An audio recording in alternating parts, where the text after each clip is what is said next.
Welcome to Two Giant Goofballs, a New York Giants podcast. Are you a goofball that loves Giants football? If so, sit back and relax as we talk about the team that both excites and frustrates us so much. And now, here are your goofball hosts, Drew and Rob. Welcome, fellow goofballs, to a very special Friday edition here of Two Giant Goofballs, New York Giants podcast. I am Drew, joined as always by... me, Rob. Happy Friday, guys.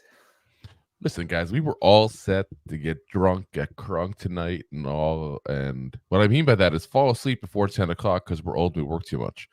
But yeah, my lie is I'm going to stay up to midnight, have a 12-pack. It's going to have 3 beers, eat dinner, fall asleep on the couch, 9:45. But here we are. Yeah, well, tomorrow's my night to do content. stuff because tomorrow night, Chris Jansen, the country music guy, did "Buy Me a Boat" is probably the most popular song he's known for. He's doing a free show near me, so I'm going to go see that tomorrow night because it's in my price range. I like the price free. Then I don't feel so bad when I buy overpriced food and everything. So, but tonight we had no plans. Tonight was supposed to be a catch up on sleep kind of night because Rob and I both work kind of crazy hours here along with doing the show here. But the Giants had other plans. The Giants, oh no, just when you thought it's over, it begins again. Wait, there's more. Is my drug of choice. Injects better than my Rolls Royce. We got to play that whole song one day. It's spectacular. I don't even know. I don't even know what happened as far as the whole song. I don't know. I heard that one verse and I was like, that's the verse. That's the verse for our free agent frenzy this year. So much better than the register sound we had last year. Yeah, so much. Moving on up. So we talked about this guy a little bit a couple episodes ago.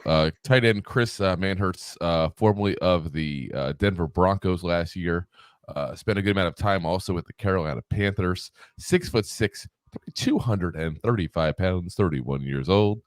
Last year, 16 games, 4 starts, just 2 receptions, 16 yards, and a 56.5 PFF grade. 120 career games played, 53 career starts. Never in his entire career has Chris Manhertz had more than 6 receptions or 71 yards receiving, guys. So it's safe to say he's a blocking tight end, guys. If you can't figure that out by now, he's a blocking tight end, which is interesting because we just got stole from the Eagles yesterday for the same exact role. And I was a little shocked when they made this kind of deal. But, at the same point, I'm like, you know what? Here's what I look at it goes. I go, okay, we got, obviously 2 blocking tight ends now we can bring into camp. We got Lawrence Cager we can bring into camp again, obviously, as well. We got Daniel Bellinger we can bring into camp. And Darren Waller, who knows what's going to happen. But let's say Darren Waller's not around here, hypothetically, for a second here, because we just don't know. We don't know what's going to happen. You're still got 4 guys you're bringing in. And all 4 guys with NFL experience. And the thing I like about these moves is it doesn't preclude you from taking somebody in the draft if they're available. Let's say the right guy's available at the right spot. You go, let's pull that trigger. Let's do it. It doesn't stop you, these moves. No. But at the same point, it doesn't necessitate you to draft somebody. And one of your goals every offseason should be going into the draft with maybe wants, but not needs. Correct. Because if you're drafting for needs, you're drafting the wrong way. Mm-hmm. Like for a quarterback, for example. Oh, who said that? But yeah. So tight end Chris Manhertz back in discussion here today. He's officially signed with us there. So again, he might not even make it out of training camp for all we know. I haven't heard any numbers yet whatsoever, but I can't imagine a guy who is known strictly as a blocker is going to make a ton of money. He's not, he's not going to be that guy. So I have a feeling that's what it is. This is a get into camp, fight for a spot. Let's see what you can do kind of move there. Yeah. Who could block better? Let's work on this offensive line. Let's see what we got to do. Where things got to move.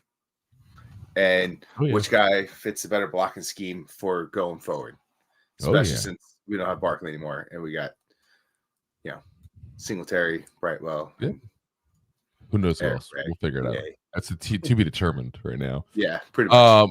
We made a couple of signings onto the offensive line here, guys, as well. So we got Aaron Stinnie on a 1-year deal from the Tampa Bay Bucks, who's a guard, 6'3", 312 pounds, 30 years old. 13 games, 11 starts last season at 56.6 PFF grade, but gave up just 2 sacks.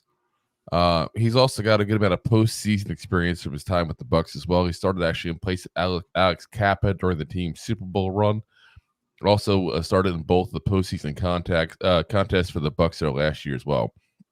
So interesting is PFF actually graded him at the 47th amongst the guards in a tie with John Runyon Jr. Interesting. Very interesting. So, and what do we see about him with the PFF grade? Not the best, but definitely a damn big improvement on what we've had last year.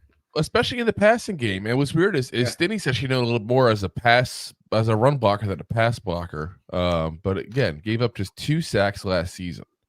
I think most of our guys who started for offensive line last year gave up about 2 sacks per half. So, it definitely feels like that. Yeah. So, we talked about a lot of them on the quarterback and issues with that position there, but anytime you can get some guys in the offensive line with some experience, bring them into camp, let everybody fight it out for positioning, I'm going to be all for it because let's be honest, we can't sign a bunch of stars, guys. They all can't be stars. But what you can do is you can bring a whole bunch of guys in with true NFL experience, have them fight it out, let the best man win, and in the end have a good quality depth to your offensive line, which is something we were sorely missing last year. That's pretty obvious. Let's be honest there. For a very long time, not just last year. Oh, I'm just saying last year specific. It's like we just were like, oh, we drafted you. I guess we'll keep you. Yeah.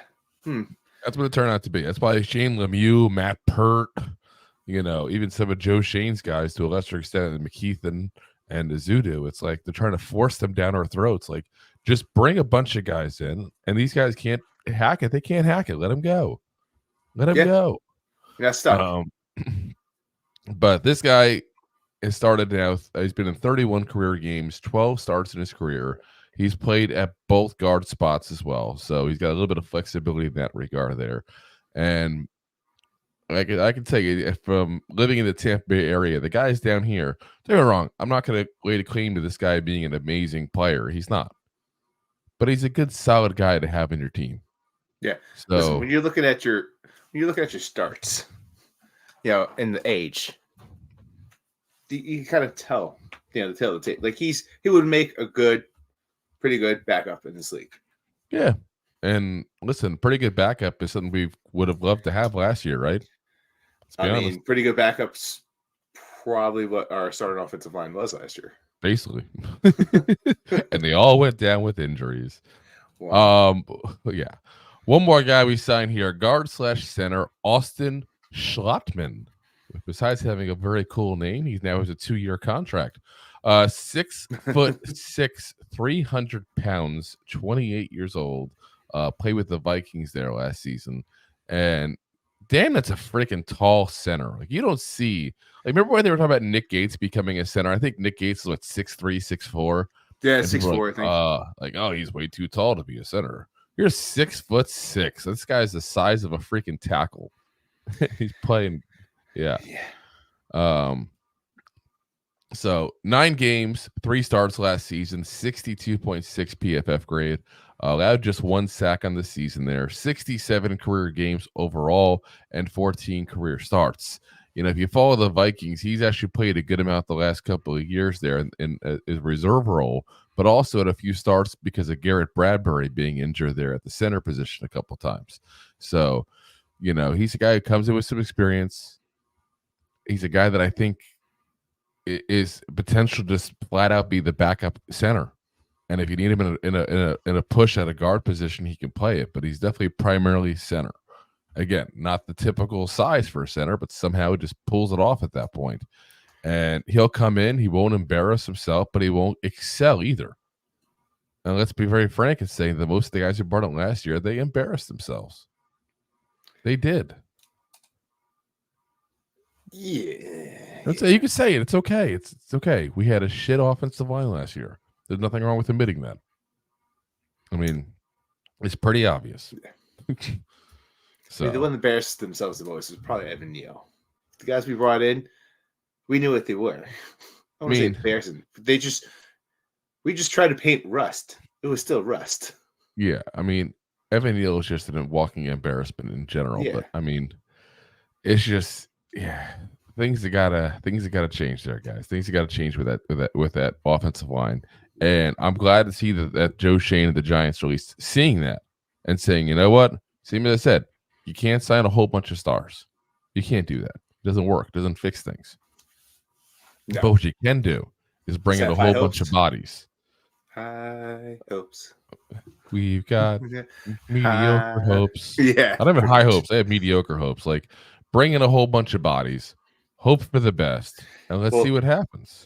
When your line's ranked, 28th of last season, 30th of last season, and you go up to 15? Nowhere to go. That's high hopes. And don't forget, the biggest signing we made this offseason, I still think, is Carmine Brasillo.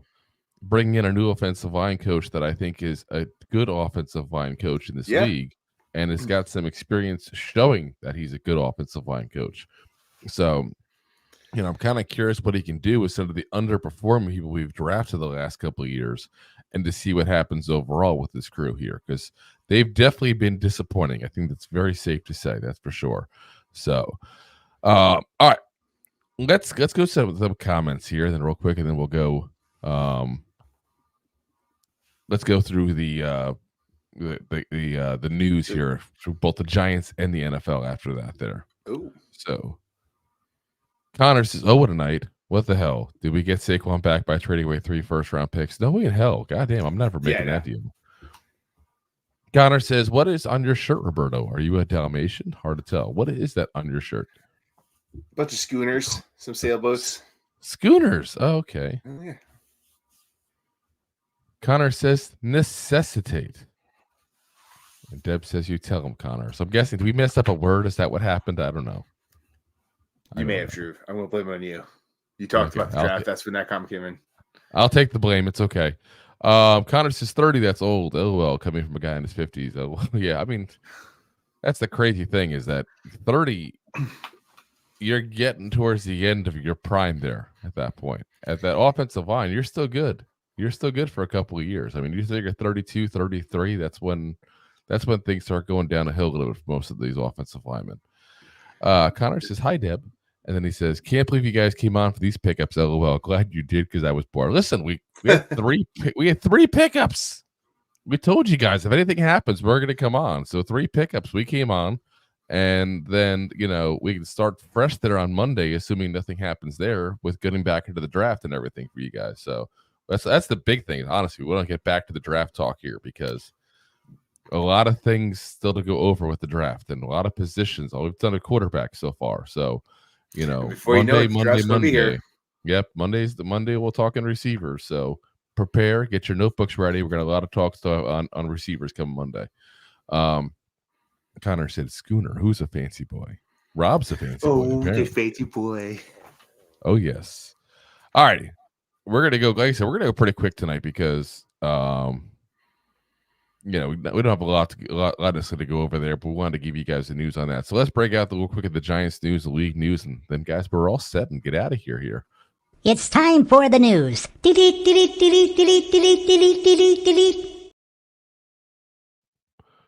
Oh yeah, as I meant to take Connor's comment off and took the scrolling thing at the bottom off instead.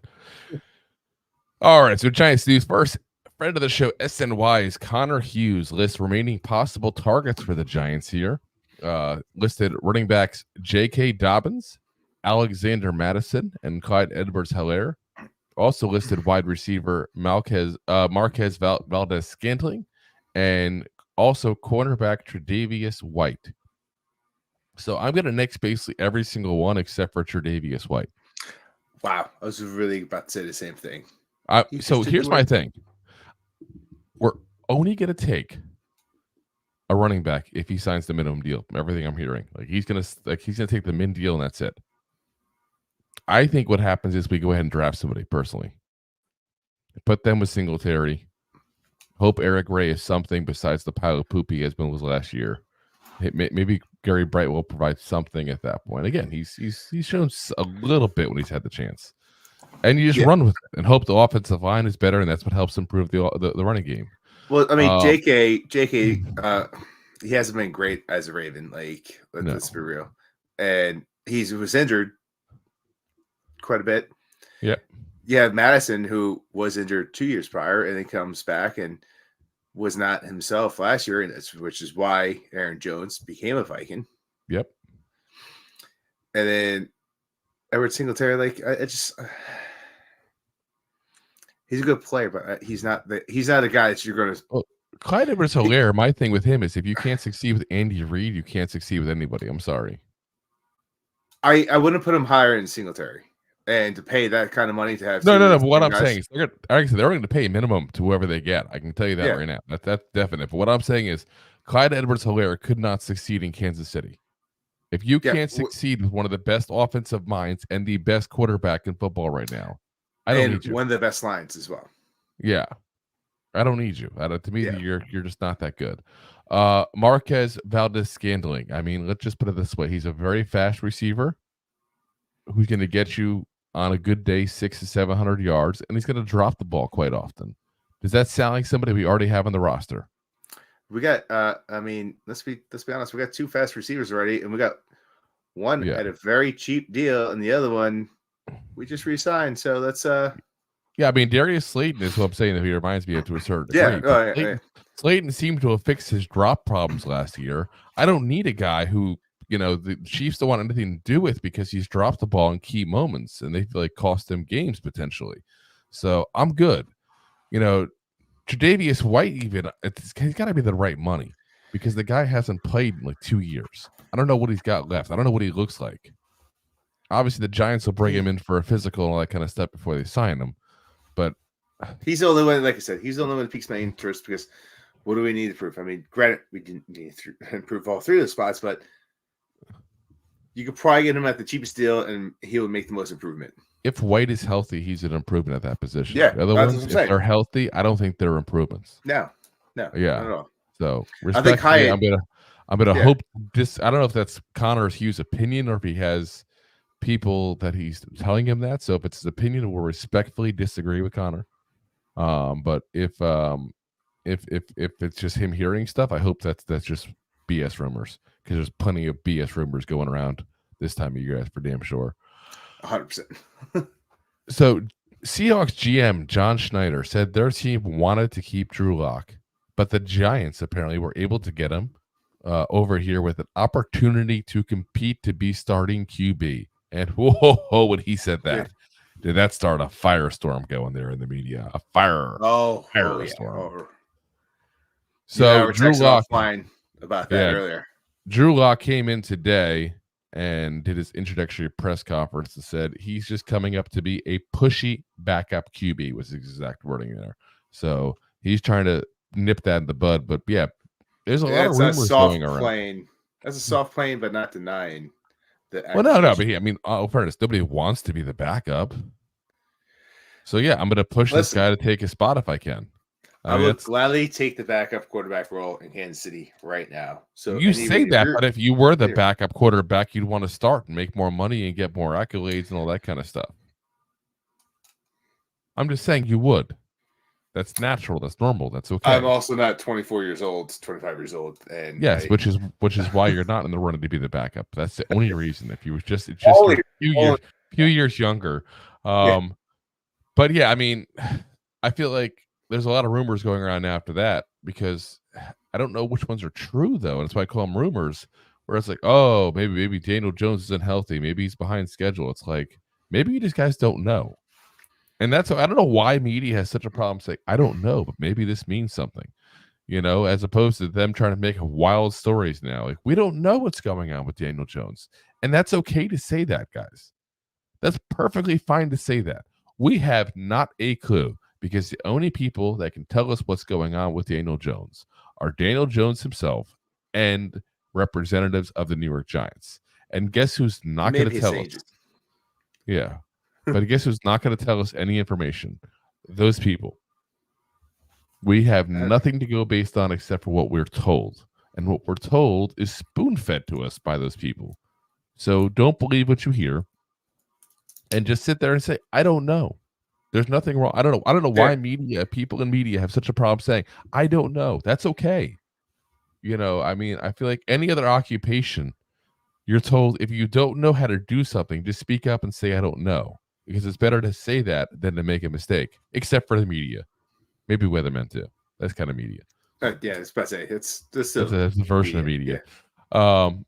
So we'll have to peek and and see what's going on as things progress. But it makes you wonder if he's not as healthy as they think. I still think what I've said all along now is that they don't want to play him, and they would prefer somebody beat him out, even for the backup role, and let him just be a healthy scratch every single game, basically. And let him get healthy so they can cut him next year with no worry of the injury guarantees that would double his cap number next year if we cut him. Because that's what we're staring down the barrel of if we cut him right now. And he gets hurt, one more neck injury, another knee injury or something like that, and we have to cut him next year. His injury guarantees will double his cap number next year. And that's the last thing we want, guys. That's the last thing. So, all righty. Jermaine Illuminor, we talked about this guy a lot coming in before he even came in to be a New York Giant there. It's like we willed it to happen here. And I got to say, every single quote and every single thing I hear this man say, I am so happy we signed him. Like, he has such a respect for the New York Giants franchise overall. It's not even funny. And he's talking about, because for those who don't know, he actually, he went to high school in New Jersey, but he grew up partially in London. And he was talking about the very first game he saw actually was the New York Giants versus the Miami Dolphins in London. And I remember that game. I'm old enough to remember that game there. And I remember there was a big, huge inflatable Jason Taylor and Michael Strahan outside the stadium when they had that. Like not like the wacky inflatable tube man, more like the like they were like in the position like with their hand in the dirt at that point. Especially like the Christmas decoration. Oh my God! If they were wacky inflatable tube man, that'd be so much better. I want to see that now. Ready to go tackle? Yeah. Just and have like a little hole by like the gap in Michael Strahan's teeth, so it's like constantly hissing at you. Be hilarious. But yeah, one thing he mentioned that I really liked there, and I wanted to point out to you guys there is he called O.C. Umenyiora before he declared what number he would take, because his number has been 72 throughout his career, and he wanted to seek permission to wear that number from O.C. And O.C. gave it, but that's a class act, and that's the thing you don't 100%. hear much about that kind of stuff. It happens behind the scenes more than you think. I'm not trying to say he's the only guy who ever does that, but you got to give credit where credit is due in that scenario. Though I got to say, what happened if O.C. said no, and he was like, "Okay, I guess I have to wear a different number." I'd like, screw 27 you, 27 or whatever. I did this to be nice. I'm wearing a new ideal. If they ask, you said yes. Awesome. Did you see what he put out on Twitter? Which one? He's put a couple things out on Twitter. Oh yeah, he said my excitement to be a Giant comes from two different things. One, it's the freaking Giants who wouldn't want to play for one of the biggest, most well-known teams in the world. And two, it's the freaking Giants. Hope that answers your all questions. See you soon. Yeah, I guess this guy's excited. This guy's pumped. I'm liking this a lot. Other news for new Giants and jersey numbers there. Devin Singletary. As Connor just chimed in with what we're just about to talk about. Way to spoiler, for Connor. Devin Singletary wear 26 with the Giants, as he has his whole career, but that's of course only going to increase the comparisons to Saquon Barkley. And I say, kudos to you, Devin Singletary. You do your thing. Yeah, else. You do your thing. That's something he wore his whole career. It's something he probably did not call up Barkley about, and he said, could you imagine? I've been wearing this longer than you. Could you imagine? Can I wear your number? No. I'm going to do it anyway. I want to hear that kind of conversation. I really do. I just want to hear that kind of conversation. I think number 26? No. All right. Here's 26 middle fingers. Yeah. I'm going to wear it anyway. Yeah, why don't you go fly over there and shut up? Yeah. All right, let's get into some news around the league today.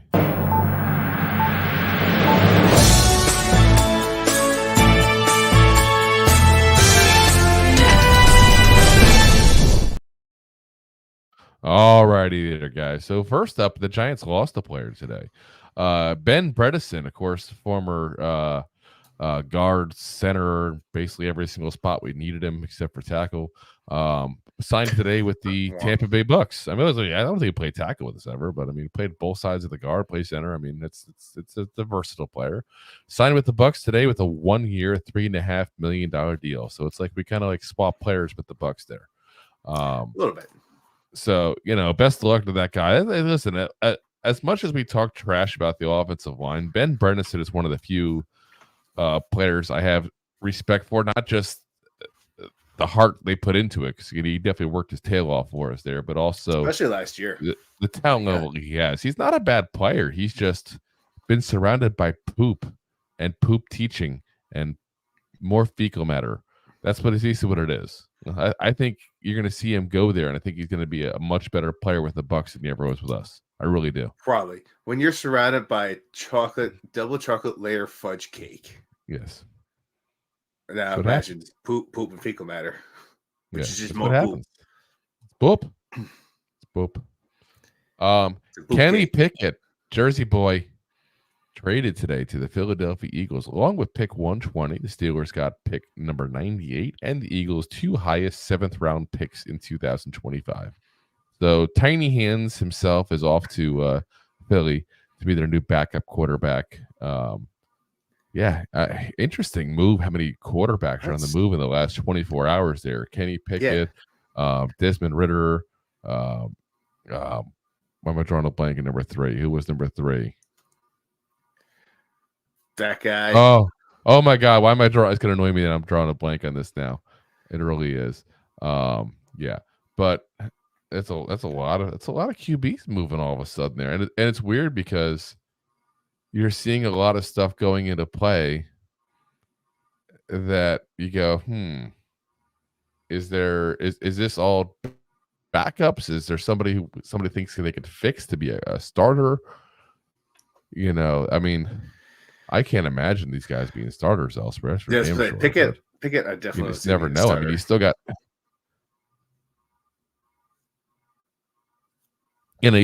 Sam Darnold being given another shot now in Minnesota. You still got babyface MILF killer himself, Zach Wilson, who is probably going to get cut at this point because nobody seems to want to trade for him. So where did Mac Jones go? Yeah, it's just Mac Jones. That's who it was. Yeah, he went to the Jaguars. Mac Jones went to the Jaguars. That's I think that's the third one I was thinking of there. I thought it was. I guess so. Yeah. I mean, he's a younger-ish kind of. Oh yeah, Sam Howell to the Seahawks.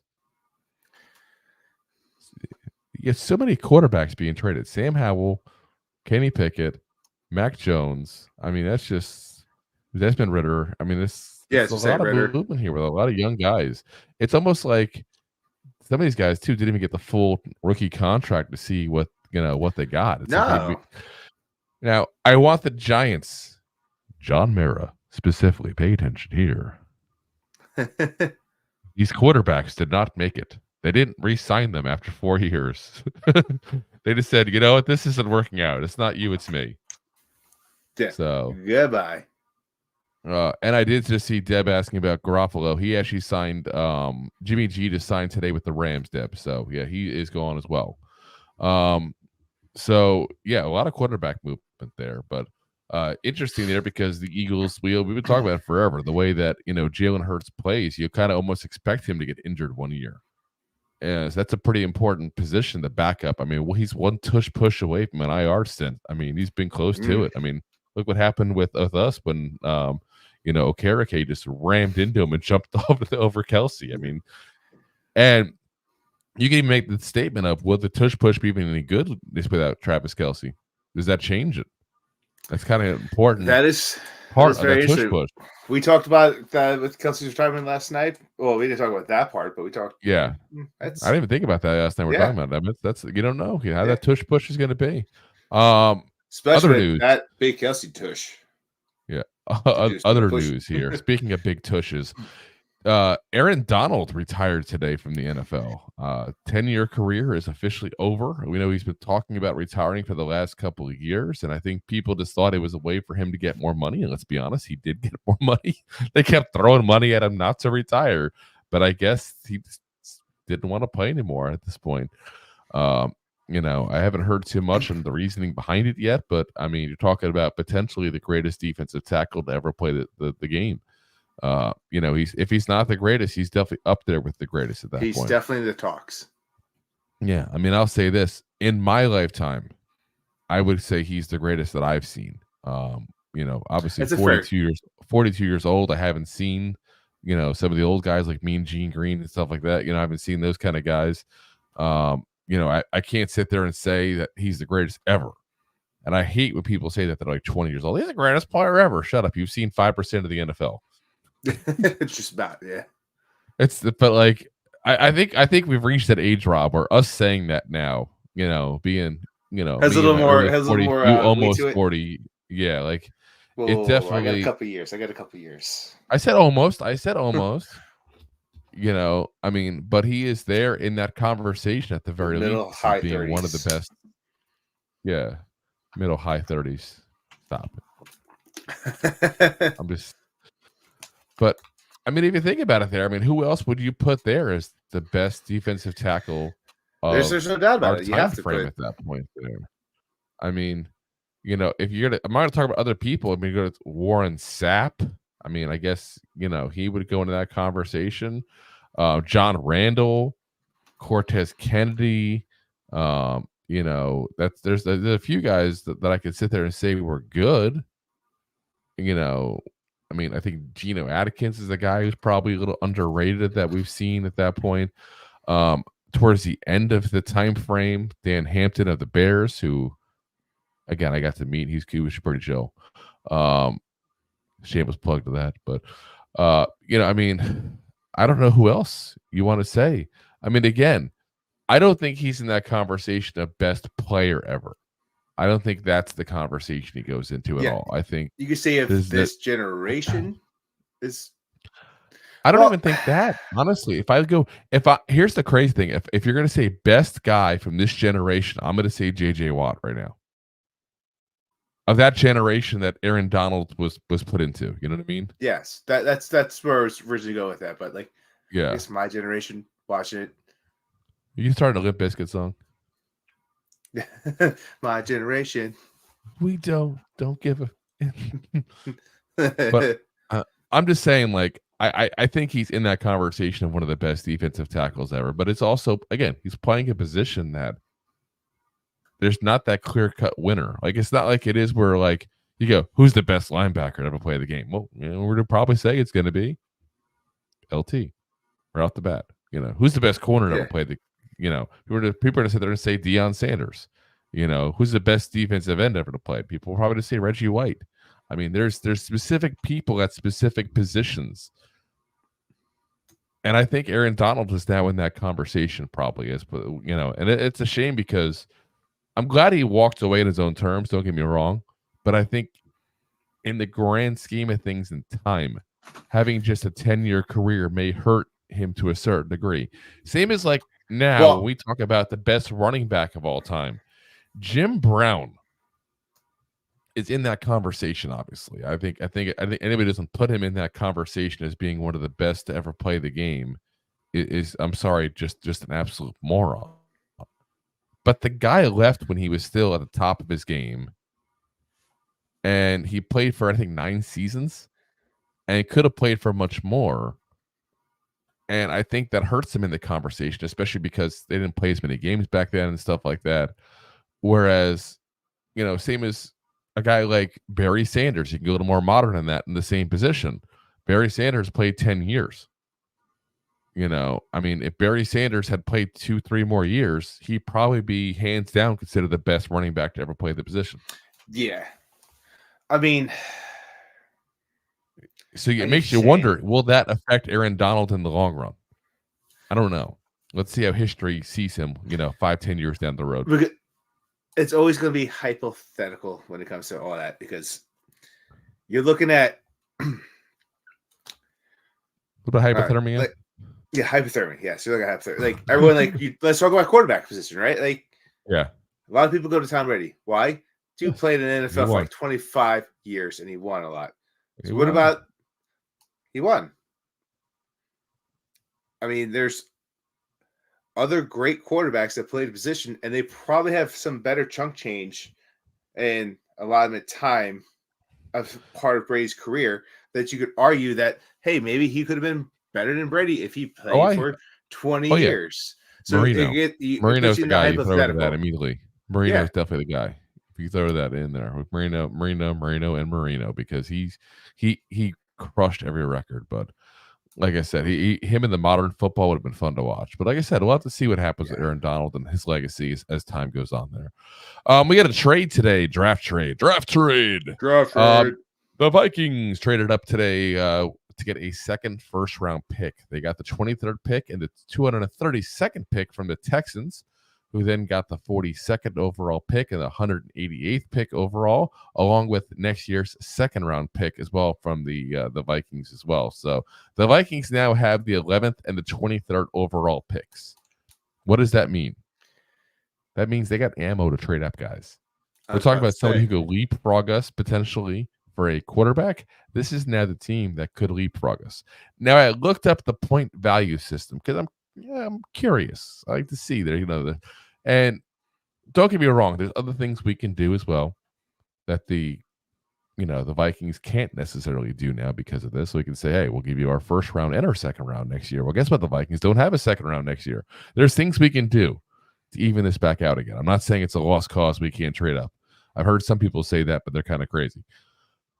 Because first off, let's say I'm pick number 3. Maybe I don't want to go back to pick 11. You got to think about that. Depends who I want, who I'm targeting. Team. Yeah. Depends on who I'm targeting. Or maybe I'm sitting there going, I'll trade up with the Giants down to 6 at that point. I'll trade again with the Vikings to 11th, and I'll just stacking up picks left and right. I mean, it all depends on who you want and who's available. But anyway, the points on that. The 2 first-round picks the Vikings have come to a combined 2,010 points. The Giants, the 6th overall pick, is worth 1,600 points. Their second-round pick, just 240 points.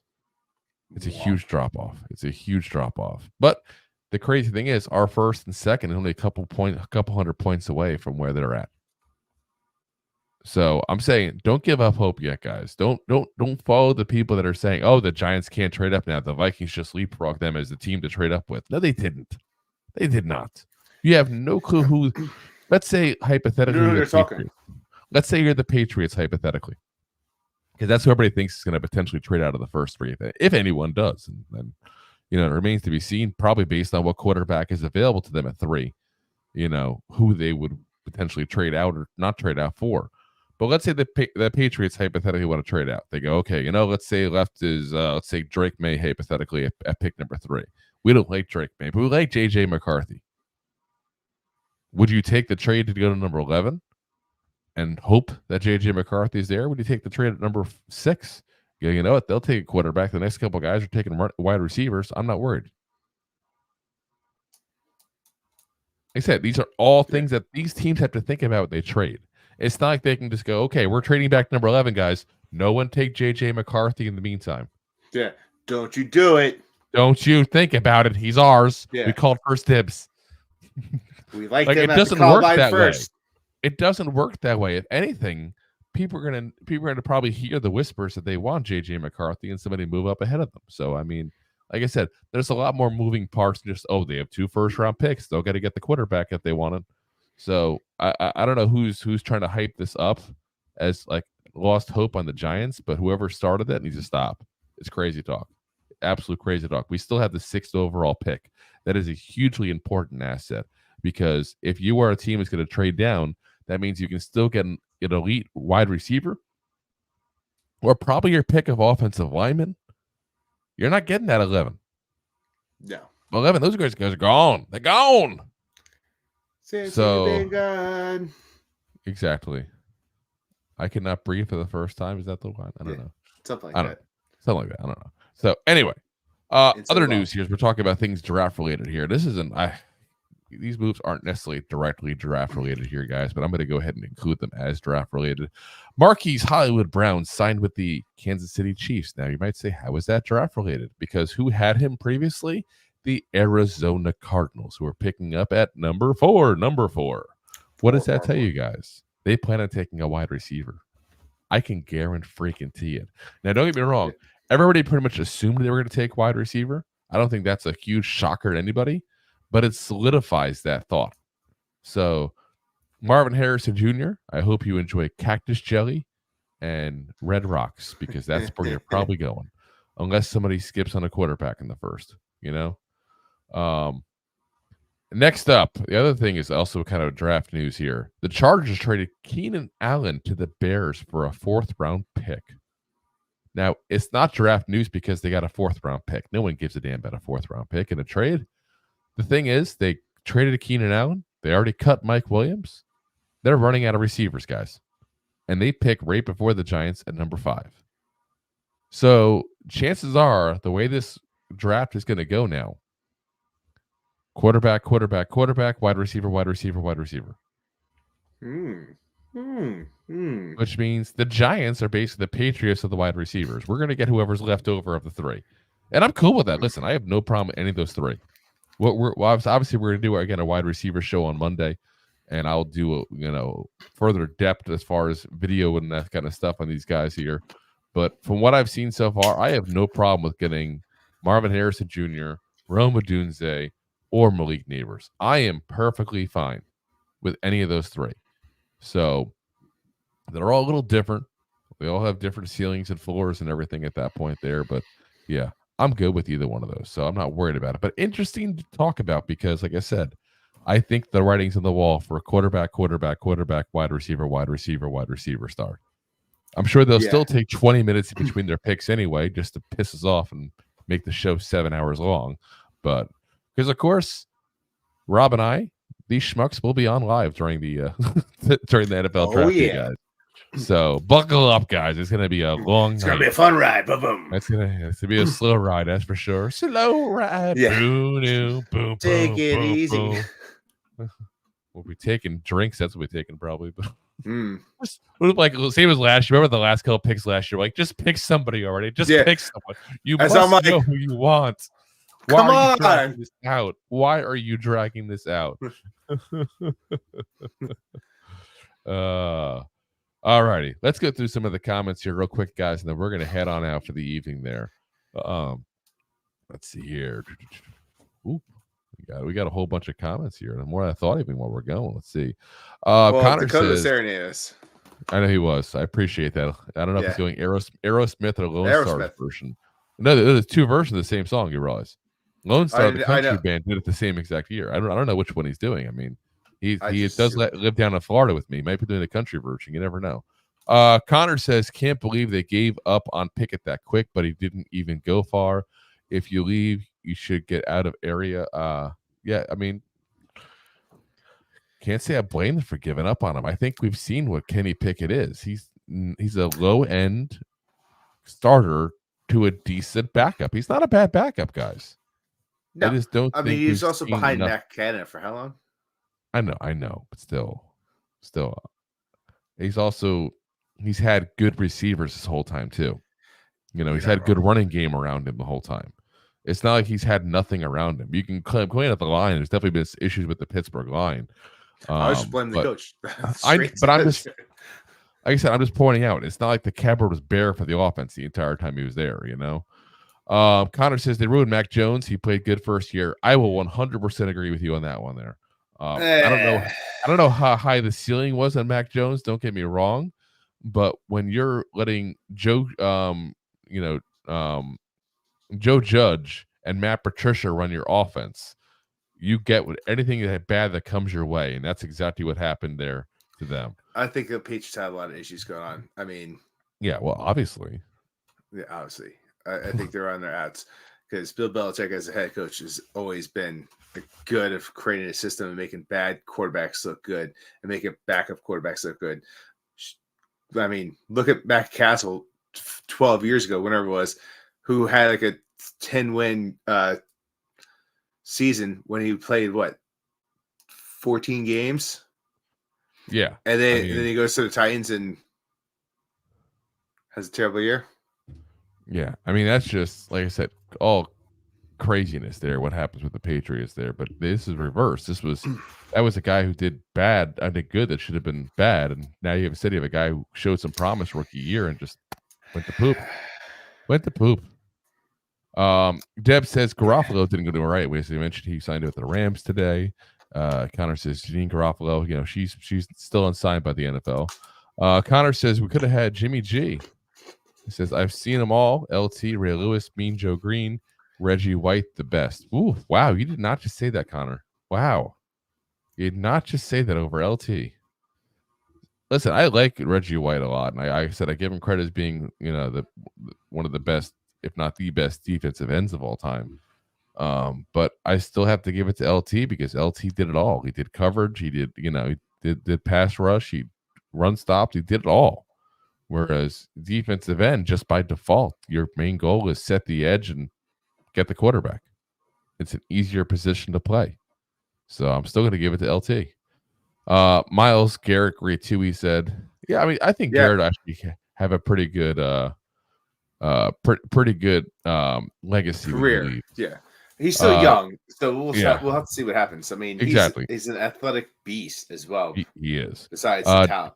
Deb says Reggie White, Minister of Defense. Yeah, he was a lot of fun to watch play. That's for sure. Connor said, forget who Reggie played with. That they died. They were good together. Well, Reggie died. I'm assuming he met the other guy. I'm saying Reggie died too. I mean, I think it was sleep apnea, and I think he was on like a Middle East tour at that point, trying to. He was very big into translating the Bible down to the original version. He's obviously was called a minister of defense for a reason. He was a very religious man. Connor said, sad thing is I was hoping Saquon was going to be like Barry Sanders or Walter Payton. It would play great year in, year out, but he didn't. Shake my head. Figures hurt too much in bad O-line. Yeah. Honestly, part of it was his own fault and part of it was the Giants' fault. It's a combination of both, Deb says, I'll be interested to see what Dable does with Drew Lock. Yeah, I think that's it's going to be interesting because I don't think Drew Lock is as bad a quarterback as some people think. I don't think he's a great quarterback. I think he's goes in that same category of Kenny Pickett. He's a low end starter to a decent backup. All right. So when Geno Smith was a Jet, how would you rank him? How he played? Low end with the Jets? Yeah, we played with the Jets. Not in Seahawks. I would have said very low, but I do think that part of that was not necessarily his physical tools as much as his mentality and immaturity. Just being the clear on the safe side there. Like, I mean, I'm just trying to say that. So I wasn't there behind the scenes, but when you get punched by one of your own teammates. You're 100% right. What I was trying to get back is you have a guy that Drew Lock has talent. There's a reason he's drafted where he was. There's a reason why he was, he came to this league and is so young, and it's the reason why we looked after him. So you take Geno Smith, you put him to Seattle, Sneaky Pete, and that team sees something in him, and they make Geno Smith one of the better quarterbacks in this league for the past few years. Well, you have Drew Lock, I would say an average quarterback last year, and one of the better is still average. Yeah. Still above average. One of the better. So I'm going to say the best. Clear. One of the better. I didn't say good. I said one of the better. One of the better. When you're especially low end, high end backup, one of the better is a good improvement. Now you take another young guy that didn't really get a chance in Locke. Got moved around a little bit. He goes behind a guy that just did what Locke is trying to do with a team that helped do that for him. Maybe there's stuff going on behind the scene that we don't know about because he definitely has the talent. Yeah. To be a better player. And he never really had the shot because he was drafted to a bad team. He was drafted to a bad team, but he's also traded away pretty quickly and stuff like that. Yeah, too. that's what I'm saying. Like yeah. he never had a shot. Yeah. I mean, we'll see what happens. Like I said, I'm not going to hold out any crazy hope. Not that I'm suggesting you are either. But I'm not holding my breath on this. Yeah. But I'm not going to sit there and say he's a poop player yet either. Yeah. So he leans towards, like I said, low end starter, decent backup. That's what I think he is right now. So I mean, how would you rank our quarterback starter right now?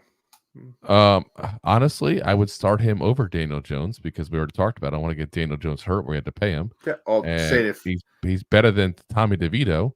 So as of right now, he is number one in my mind. On the that's the scary part. Let's see here. Dakota says LOL, and then he starts serenading us there. I could stay awake just to hear you breathing. Watch you smile while you were sleeping. While you're far away and dreaming, could spend my life in this sweet surrender. I could stay lost in this moment forever. Where a moment spent with you is a moment I treasure. That's very nice, Dakota. That's very nice. Oh, I just got all warm inside. Got a little too excited there. Wow. Dakota says not balls. Katie says Jake Stoll playing for the Giants in the 2024 season. I think he's going to end up fighting it out. As we're talking about before, he's going to fight it out with Chris Manhertz there, I think, for that blocking tight end position overall. And it'll be, interesting to see because I'm kind of curious how much they value that position considering the issues with the offensive line. But I think that's a position they're going to want to have. They're going to want to have somebody they can put on there next to one of the two sides, depending on who's struggling that night or who they need a little help for, the running game, whatever the case may be. I think you're going to see a lot more of a pure blocking tight end this year. I really do. Dakota says singing. No, we're not going to sing it right now. We're not going to sing. Let's see here. Connor says no, Drew. I meant I like them all. LT number one. Okay, that's more like it. There we go. Dakota says I prefer Rob next to the kitchen. Listen, I prefer Rob in the kitchen as well. Perhaps like making me some kind of sandwich or something like that. That'd be very nice. Listen, I'll make some excellent cupcakes next episode, guys. There you go. Connor says Jerome Brown, I think, was that player that played with Reggie. Okay. I'll be the first one to say that's, like I said, that time period is right at the cusp of me starting to get into football. So, Zachary Hanlon says Le'Veon Bell and Antonio Brown are returning to Pittsburgh. Was talked into by Russell Wilson. I highly doubt that one. I just find that unlikely. But yeah, I mean, whatever. If they think that a psychotic wide receiver and an old and useless running back is going to help them win, whatever, more power to them. Yeah. But, yeah. I think that's not going to happen. Connor says, me too, Dakota. Something lives in those cabinets and is going to get Roberto. Maybe a gremlin. It could be the one with that mohawk from the movie. The one that Spike. Yeah, he's my buddy. Him and I have a couple beers after the episode's over. There you go. Dakota's LOL and Connor says Aerosmith song from Dakota. Again, it was a Lone Star song as well. It was a country and a rock song. It was 2 versus 1. Connor's got my back. I'm just saying. Aerosmith now. Aerosmith was the more popular version. I'm just saying. We don't know which one he meant. Of course. Alrighty, guys. Because Armageddon.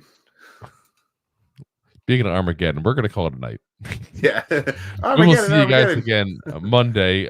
Like I said, barring any kind of crazy moves by the Giants there, we'll be bringing you guys more draft coverage there, starting with the wide receivers there on Monday. So as Dakota says, Lone Star sucks. There we go. It was definitely not Lone Star. It's definitely Aerosmith he was doing. We'll see you guys again Monday. Appreciate you guys. Always have a happy and safe weekend. And as always, Giant fans, go J-Man! Go J-Man! Follow us on Spotify, Twitter, YouTube. Thanks for listening to Two Giant Goofballs, a New York Giants podcast. We appreciate your support. Thanks so much.